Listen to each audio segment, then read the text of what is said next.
Kita mendiskusikan hal yang menjadi pembicaraan hampir di setiap tempat tongkrongan, yaitu politik 2024. Kita awali dengan informasi basi, informasi lama, bahwa Bosman tidak memilih 01 atau 02 dalam Pilpres 2019 tepat 1 bulan sebelum hari H, dan ini Bosman publikasikan di sosial media dengan mengatakan, percuma saya memilih, siapapun yang kalah akan gabung ke yang menang. Tujuannya adalah untuk konsolidasi politik di parlemen dan konsolidasi kekuatan di eksekutif di pemerintahan. Bagi-bagi kekuasaan di pemerintahan agar rakyat melihat kekompakan ini menjadikan rakyat di bawah diam, terpuasi keinginannya. Dan benar hal itu terjadi. Faktanya sekarang ada pihak 02 yang baper, yang kanan merasa ditinggalkan 02 karena ketika 02 di pemerintahan, keinginan mereka pihak kanan tidak terakomodir, tidak memperjuangkan agama. Istilah pihak kanan menjelaskan opini mereka karena melaksanakan kewajiban agama hanya secara pribadi masing-masing aja itu pejabat, tetapi tidak membuat negara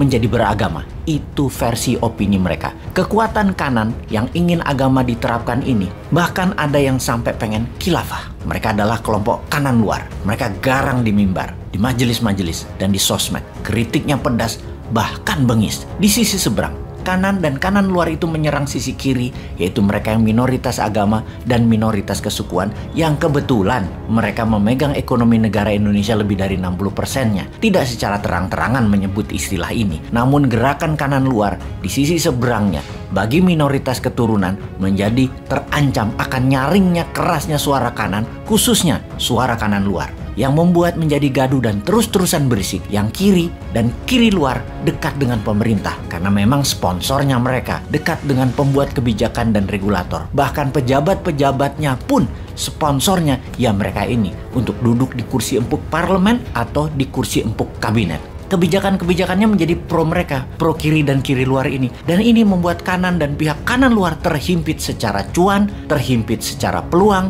terhimpit secara tekanan media karena pihak kiri pakai buzzer rupiah yang dimodali bukan hanya kontennya, tapi dimodali supaya info di sosmed itu jalan dan direkomendasikan dengan bayaran per view-nya. Hal ini terjadi sejak tahun 2017 hingga saat ini. Sudah 5 tahun tidak selesai-selesai, bahkan meruncing, sehingga menjadi dendam yang akan dilampiaskan di tahun 2024, di mana kanan dan kanan luar menjagokan Mas Anies yang akan digadang-gadang mereka walau belum ada partai yang resmi mencalonkannya hingga threshold terlewati. Di sisi kiri, terutama kiri luar, punya pesan satu, apapun itu tidak boleh Anies.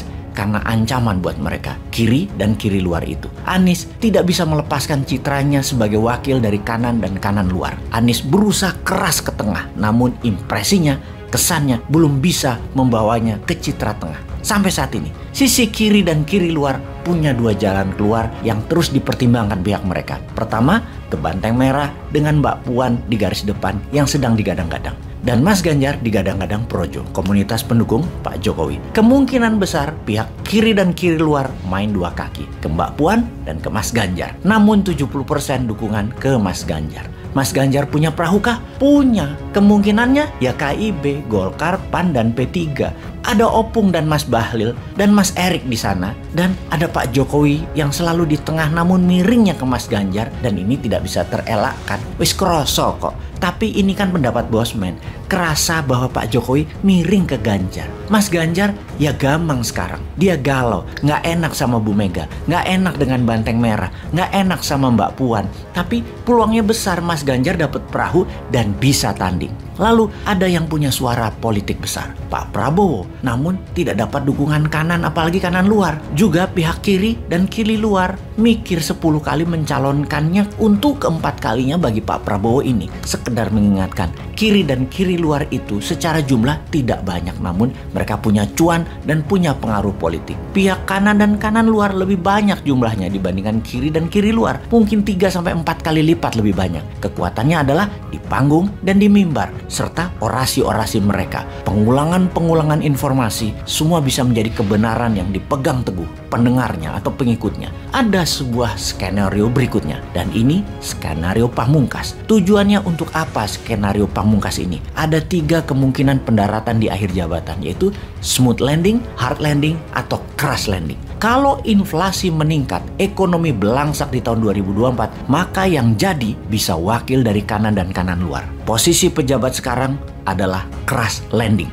Banyak yang akan pakai baju oranye bertulisan KPK ke depannya. Kalau keadaan seperti saat ini, kurang lebih mereka akan hard landing yang didapat. Agak aman lah mereka itu. Namun, mereka berharap smooth landing, yaitu yang menjabat nanti memang satu jiwa, satu visi, orangnya mereka yang menjabat dan merupakan orangnya sponsor kiri dan kiri luar. Smooth landing didapat kalau Mas Ganjar dapat perahu dan menang. Tapi kalau keadaan terus memburuk terutama ekonomi, harga-harga menggila, barang-barang kebutuhan langka, maka daripada crash landing, mending dianggap negara dalam keadaan darurat, tidak ada pilpres dan pilkada dengan alasan mahalnya biaya, akan ditambah 3 tahun hingga tahun 2027 jabatannya, juga sebagai persiapan untuk smooth landing lebih matang lagi. Hal itu bisa terjadi, semuanya mungkin. Jadi kita rakyat harus bagaimana? Simpan tenaga dan selalu berprasangka baik. Indonesia pasti punya solusi. Semesta sayang kok sama Indonesia. Selalu ada kuda hitam sebagai penyelamat. Percayalah.